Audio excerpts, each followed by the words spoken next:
All right, everybody, welcome back for another deep dive. You guys know the drill. We pick a topic, you send us some sources, and we dive in. And today we're talking American alligators. You know, they're these creatures that we think we know. Right. But I got to say, going through some of the stuff that you sent in, I'm already surprised by some of the things I'm learning about alligators. Yeah, they're fascinating creatures. I think Yeah. a lot of people have this perception of them, as these scary, just predators lurking in the water. Right. But there's so much more than that. Yeah, well, let's get past that image then. Okay. Let's put that aside and talk about what makes these creatures so important. Because one of the first things that jumped out at me from the research was this idea of a keystone species. Yeah. Explain what that means, because I think that's really at the heart Yeah. of understanding the alligator's role. Yeah, a keystone species is basically a species that has a disproportionately large impact on its environment relative to its abundance. So, they're not necessarily the most numerous creatures out there, but their presence or absence has a ripple effect on the entire ecosystem. So if you take the alligator out of the equation, everything else starts to kind of fall apart. Exactly. It's like you remove that keystone from an arch and the whole thing collapses. And that's because they have all these important roles that they play. One of them is as a top predator, right? So they're helping to control populations of other animals, preventing things like overgrazing of plants and things like that. So it's like a chain reaction. They keep everything in balance. Exactly. Yeah. Now, you mentioned something else really interesting. I'd only vaguely heard of it before, and it's called gator holes. Oh, yeah. So what is a gator hole? So gator holes are these depressions that alligators dig, often in areas that dry up seasonally. Okay. And these depressions retain water, so even during droughts, they become these little refuges for all sorts of aquatic life.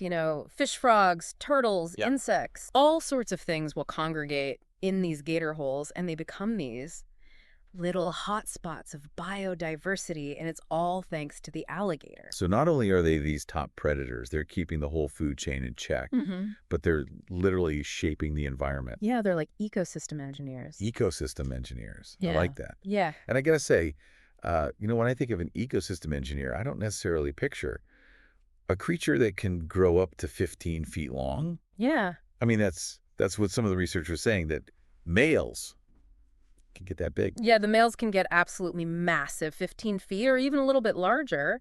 In some cases, the females are a little bit smaller, but still, very impressive. Okay. And that size is part of what makes them such effective predators, but they also have some other really cool adaptations. Besides the obvious, the giant teeth. Yeah, well, I mean, the teeth are definitely a big part of it, but think about it. You're a fish swimming in a murky Louisiana swamp, and suddenly you see two eyes and two nostrils poking up above the water's surface. And that's all you see before, bam, you're grabbed by an alligator. That's terrifying. Yeah, so they have their eyes and their nostrils positioned on the top of their head, which allows them to stay almost completely submerged while they're That's sneaky. Yeah, very sneaky, scanning for prey. And speaking of Louisiana, all of the research really highlighted that as being alligator central. I mean, yeah, Louisiana is definitely the alligator capital of the U.S. And you've got all these incredible wetlands, the swamps, the rivers, the bayous.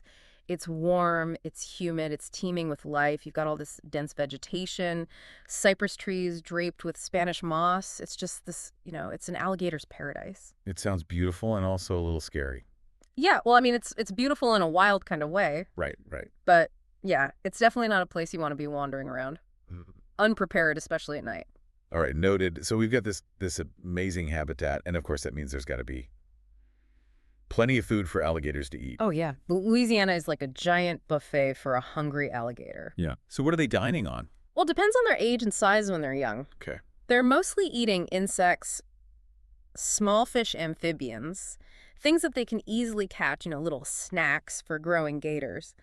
But as they mature, their appetite grows, and so does the size of their prey.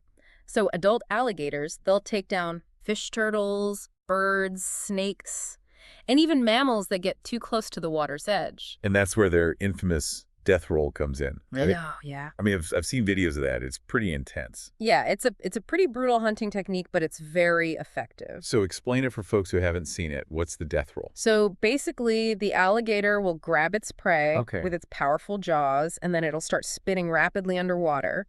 And it uses the water's resistance to basically tear off chunks of flesh. Oh, my gosh. Yeah, it's a force of nature. All right, I'm definitely sticking to land. Probably a good idea. But all jokes aside, when I was going through the research, I was actually surprised to learn that alligators aren't always the, aggressive monsters that people make them out to be. Yeah, that's a common misconception. I think a lot of people have this idea that alligators are just out there looking to attack. Right. But in reality, they tend to avoid humans unless they feel threatened or cornered. That makes sense. Yeah, they're not out to get us. They have their own lives. They get their own stuff going on. Exactly. So how did we get to a point where this keystone species that plays such an important role was nearly wiped out? Because I know that the research mentioned overhunting. Yeah, that's unfortunately a big part of it. Okay. In the early to mid 20th century, habitat loss and unregulated hunting really took a toll on alligator populations. Well, what were they being hunted for primarily? Their hides, mainly, alligator hide was very valuable, used for everything from boots to luggage belts, wallets, you name it. Wow. And it was a very lucrative business, which led to overhunting. So we almost lost this entire species because of that. Yeah, it was a very close call. But thankfully, they were listed as an endangered species back in 1967. Yes, in 1967, they were finally given federal protection under the Endangered Species Act, and that really marked a turning point for alligator conservation. And what were some of the specific things that were done to help them recover?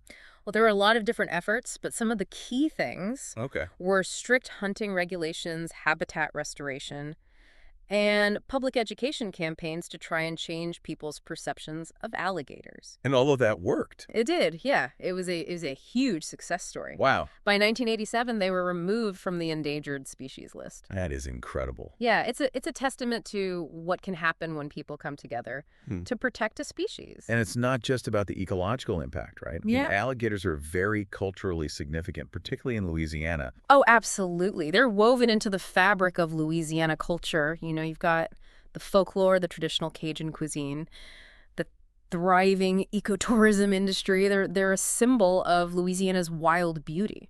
Yeah, and I think that's what really stands out to me from all of this is the alligator is so much more than just a fearsome predator. I mean, they're this crucial part of the environment. They're culturally significant. They're even kind of cute when they're babies. Well, don't let the cuteness fool you. Even the babies can pack a bite. Right. Fair enough.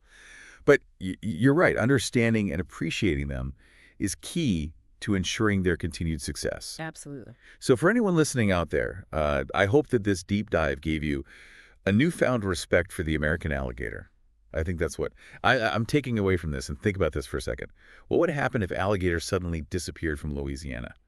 What kind of ecological domino effect would that trigger? Yeah, it's a question worth pondering. It is. And if you happen to be in Louisiana, maybe consider visiting a wildlife sanctuary and seeing these incredible creatures up close. Yeah, I highly recommend it. All right, folks. Well, that is our deep dive into the world of the American alligator. Thanks for joining us, and we'll see you next time for another adventure in knowledge.